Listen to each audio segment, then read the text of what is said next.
ರೆಸಾರ್ಟ್ಗೆ ಹೋಗೋಣ ಇಬ್ರು ಒಂದೇ ರೂಮಲ್ಲಿ, ಒಂದೇ ರೂಮಲ್ಲಿ ರೆಸಾರ್ಟ್ ಪ್ಲೇಸಲ್ಲಿ ರೆಸಾರ್ಟ್ ಪ್ಲೇಸಲ್ಲಿ ಮೈಲ್ಡ್ ಆಗಿ ಒಂದು ತಗೊಂಡು ಏನ್ನ ಇಬ್ರು ಮಾಡ್ಕೊಂಡು ಕುಡಿಯೋದು. ಏನ್ನ ಗೊತ್ತೇ, ಒಂದ್ ಗ್ಲಾಸ್ ಅಲ್ಲಿ ಹಾಲು ತಗೊಂಡು ಕಾಫಿ ಮಾಡ್ಕೊಂಡು ಕುಡಿಯೋದು ಒಂದಿದು. ಬಿಟ್ರೆ ಬೇಕಾದ್ರೆ ಹಾಕೊಂಡು ಹೋಗ್ಬಿಡ್ತೀಯ. ಹಂಗೇನೇನು ಕಳ್ಳಿ. ಬೇಕಾದ್ರೆ ನೀನ್ ಇಷ್ಟ ಅಂದ್ರೆ ಹೇಳು, ಡೈಲಿ ಮಾಡ್ತೀನಿ. ಏನ್ನ ಕಾಫಿ ಟೀನಾ ನಂಗಿಷ್ಟ, ದಿನಾ ಮಾಡು ಮಸಾಜ್ನ. ಸಾಕು ಅನ್ನೋರ್ಗು ಮಾಡ್ತಾನೆ ಇರ್ತೀನಿ ಬಿಡು. ಅದೇನೆ, ದಿನ ನಂಗೆ ಮಸಾಜ್ ಮಾಡ್ತಾನೆ ಸಾಕು ಅನ್ನೋರು.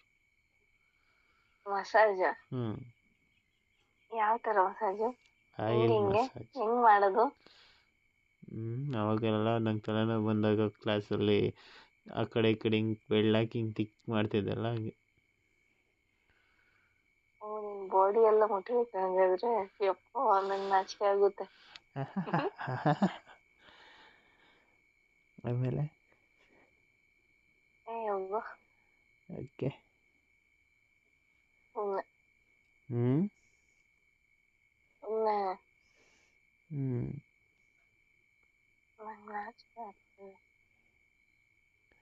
ನಾಚಿಕೆ ಗೀಚಿಕೆ ಎಲ್ಲ ಗಂಡ ಹೆಂಡ್ತಿಯಿಂದ ಆಚಿಕೆ.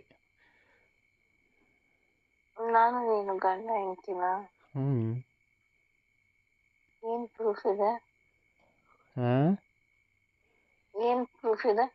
ಪ್ರೂಫ್ ಇದ್ರೆ ಮಾತ್ರ ನಮ್ಮ ಮನ್ಸಿಗೆ ಗೊತ್ತಿದೆಯಲ್ಲ. ಅದಕ್ಕೆ ಬೇಗ ಒಂದು ಮಕ್ಳು ಮಾಡ್ಕೊಂಬರೋಣ. ಏನ? ಅದಕ್ಕೆ ಬೇಗ ಸ್ಟಡೀಸ್ ಕಂಪ್ಲೀಟ್ ಮಾಡ್ಕೊಳೋಣ. ಏನೋ ಮಗು ಮಾಡ್ಕೊಬಿಡೋಣ ಅನ್ನಂಗಿತ್ತು.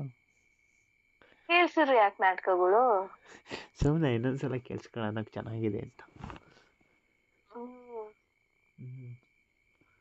ಮಗು ಹೆಂಗೆ ಮಾಡೋದು? ಮಕ್ಕಳಂದ್ರೆ ಇಷ್ಟನಾ? ಅಲ್ಲ, ಮಕ್ಕಳು ಮಾಡೋ ಪ್ರೋಸೆಸ್ ಅಂದ್ರೆ ಇಷ್ಟ. ಇದು ಇನ್ಸ್ಟಾಗ್ರಾಮ್ ಫೇಸ್ಬುಕ್ ಅಲ್ಲೂ ಕೇಳಿಸ್ಕೊಂಡಿದ್ದೆ ನಾನು. ಆಕ್ಚುಲಿ ನೀನೇ ಅನ್ಸಲ್ಲ. Do you love kids ಅಂತ ಕೇಳುತ್ತದೆ. ನೀನೇ ಮೊನ್ನೆ ಒಂದು ವಾರದಿಂದನೇ ಈ ಡೈಲಾಗ್ ಹೊಡೆದಿದ್ದೆ ಕಣೆ, ಅದಕ್ಕೆ ನಾನೇ ಹೊಡೆದ್ಬಿಟ್ಟೆ.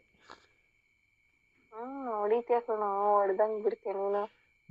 ಅಕ್ಕನ ಹಾಕೊಂಡು ಹೊಡಿತೀಯ ಹೇಳು, ತಲೆಗೇನೆ. ಆಮೇಲೆ ತಲೆಗೆ ಹೊಡಿಯಲ್ಲಪ್ಪ ನಾವು, ಮತ್ತೆ ಬುಡಕ್ಕೆ ಹೊಡಿಯೋದು. ಬುಡಕ್ಕ ಹಾಗಂದ್ರೆ? ಅದೇ ಬುಡ.